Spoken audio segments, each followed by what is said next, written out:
anti-competitive practices. Kaya po sabi ng taga-PCC, ang kanilang concern is walang nagkukontsaba para magbayad ng mababa sa farmers. It's not the low price per se that they're worried about, what that they're looking out for. It is the possibility that traders are talking to one another to fix that farm gate price low. Yun ang dapat ginagawa at binabantayan ng gobyerno. At hindi lang po PCC. Andito nga daw po yung FTEB, no? Yung Fair Trade Enforcement Bureau ng DTI. Lahat yan, yung mga unfair trade practices. Nasaan yung DTI? Narinig ko Ayun. yan si FTEB. Pakinggan po natin mamaya. Pero If you yun can, nga if po. you can, just before I forget, just if you can submit, what your programs are in relation to monitoring, surveilling, and itong usapin ng overpricing, presyo, etc. No? Please. Noted, sir. Okay, thank you. Go ahead. After Dr. Habito, we will give the floor to Senator Zubiri. Sige po. Malapit na po. Ito lang government regulation. Gusto ko lang pong i-reiterate, government regulation is meant to ensure competition. Unfortunately, in the past, it has led to actually stifling competition. In fact, ang pagkakadescribe po nung dating nakaraan na sitwasyon, every step of the rice value chain, kailangan ng approval ng NFA. Yan pong ganyang klaseng tight, rigid regulation ang nagkakos nitong yung precisely stifling competition eh. So siguro we have to be very careful about balancing the kind of regulation we want to restore. What kind of regulatory powers we want to restore sa NFA. Kasi nga po, the past regulatory structure that NFA enjoyed, honestly speaking, led to regulatory capture. And this is what fostered the kind of cartels we are seeing today. We don't need to try to identify names or anything, pero clearly nagkaroon, kayo po Senator mismo, sa inyong karanasan dati, nakita nyo na talaga may uncompetitive forces dito. At ang kailangan natin talaga, let the free entry and exit from this industry para magkaroon ng maximum competition. Yun lang po ang magpapababa ng presyo. Hanggat walang nagko-control ng merkado dahil kontrolado nila yung cold chain, kontrolado nila kung saan i-store yung palay, etc., hindi ho tayo magtatagumpay sa pagpapaba ng presyo. So yun lang po ang aking masasabi. Finally, just one quick point. Masyado po tayo nakafixate sa supply ng bigas sa palay. I think we should give more attention and focus also on demand management. Pag nakikita ko po yung nasasayang na kanin, araw-araw, lalo na sa mga 5-star hotel, sa mga restaurant na nakatira lang sa kanilang mga pinggan. Hindi ko pa binib. By the way, ako rin po. Mea culpa. Pero siguro magagawa natin ng paraan na maiwasan natin yung aksaya. Sobra po talaga. Nakikita naman natin araw-araw. In fact, hindi pa naging controversial po nung nakaraang kongreso nung may nagpanukala, isang senador din po na yung only rice ipagbawal na. Actually, may katwiran po yun dahil nga doon. Pero anyway, in short, yun lang po, demand management, let's give some more thought also to that side of the equation. Maraming salamat po. Thank you, Dr. Habito. Sendong Sinag and then Senator Zubiri. Go ahead. Yeah, Mr. Chair. Ang naibigay kasi sa Land Bank is 2020, nag-start 1 billion. I think sa Land Bank and DBP, no? So, up to 2025, dapat may 11 billion na yan. Kung 11 billion, kung nagbigay ng 60,000 per farmers, sa boat, no? So, around 1 billion a year. Sa dalawa na. So, ang total is 5 billion, di ba? Pag inikot mo yung first 1 billion, no, magiging double yun di ba? Ibig sabihin yung 6 years, may 11 billion sana sila. So yung 11 billion, kung 60,000 per hectare, dapat 183,000 farmers ang nabigyan na. No? So dapat ma-check natin kung paano nila iniikot yung pera. Dahil yung interest nito, I think, dapat wala. No? Pero ito, may charge ang Land Bank na 1%, I think, and 1% or something. And gusto rin natin malaman sana kung magkano yung regular na farmers kung mag-utang sa kanila, kung ilang percent outside dito sa RCEP fund. Kasi ang sinasabi lang nila is ang na-serve nila is 100 plus thousand lang eh. So itong sa RCEP dapat kung 60,000 ang pinapautang, almost 163,000 farmers na ito. 183,000 farmers na ito. Yung na-accumulate for the past 6 years. Yun lang. Thank you. Yes, Land Bank, and then we can go Mr. to... Chair, I would like to address that. Sa under the RCEP 1 po kasi, the money which we receive from the DA is being returned to the Bureau of Treasury at the end of the year po. So whatever collections we had, binabalik po namin. So talagang hindi siya nag-accumulate.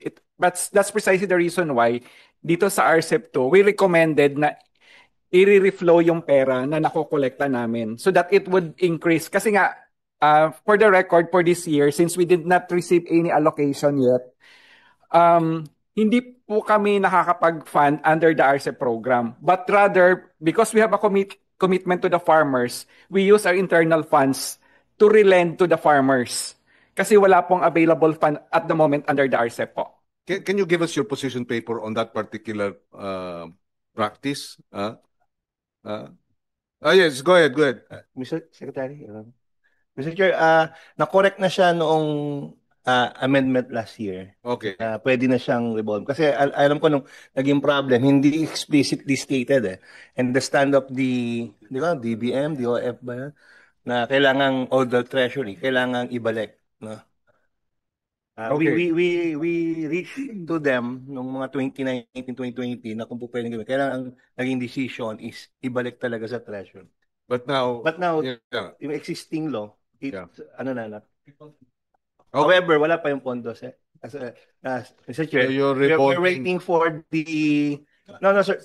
Chair, we're waiting for the permanent committee to issue a savings. So, we have reached to them. I think they need to decide the permanent committee headed by the DOF kung mag-i-issue ng certification about savings para magkaroon na makapag-release ang DBM.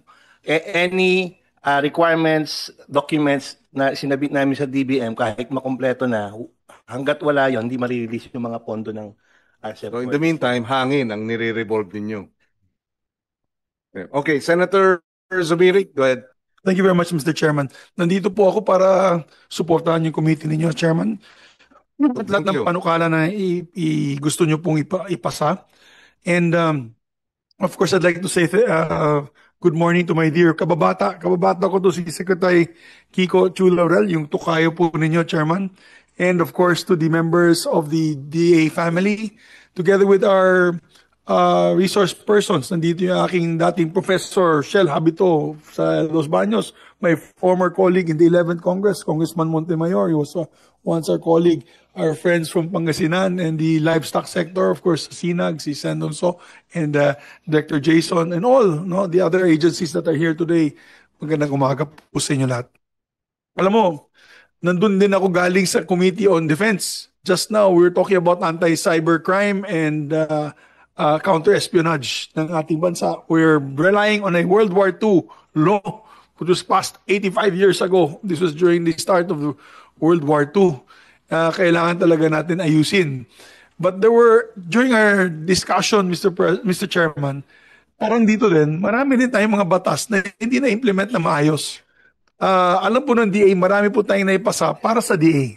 We passed of course, the rice tarification law. We amended it last year. We passed the Anti-Smuggling Act, yung Anti-Agri-Economic Sabotage Law was passed with the help of Secretary Kiko. We really went through a fine-tooth comb. Binalik-balik pa yan, kumuntik pa ma-veto yan. So we had to revive it. It was already sinisi-CPR na namin yan kasi kumuntik na madisgrasya sa isang veto. And that's why I think we need to really implement the laws fully. The laws are there. And I'm sad to hear nga na yung dito sa RCEP, yung sa revolving fund na pinag-usapan ng Land Bank and ng DA, pinag-uusapan lang pala ninyo, hindi pa pala na-implement. So, again, it's waste of our time and effort in the legislative branch to do these laws if it's not properly implemented. Yung smuggling na yan, pinahigpit na natin yung anti-smuggling law na yan. Talagang dapat matakot na sila. The idea was to put the fear of God in their eyes. Talagang na matatakot talaga sila, na makukulong sila. And so, it's just a reminder to all the agencies, let us implement the law properly, efficiently, and effectively para naman sa ating mga magsasaka. Dito naman po kay Secretary Kiko, if I may, Chairman, tomorrow, I know you're very busy, Sec. I know we invited you for our economic affairs hearing. The Committee on Economic Affairs will be hearing tomorrow on the tariff impact of the U.S. Tariffs on the Philippines.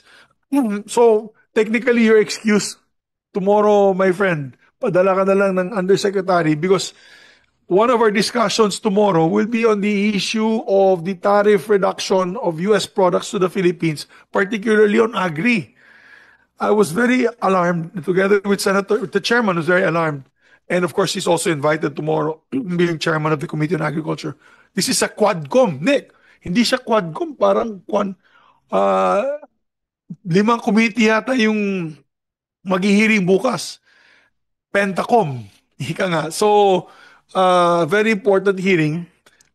And I'd like to ask the Secretary if you're aware of any new tariff valuations for the agri-sector, because we should be forewarned. Bukidnon, as you know, is one of the highest producers of livestock in the Philippines.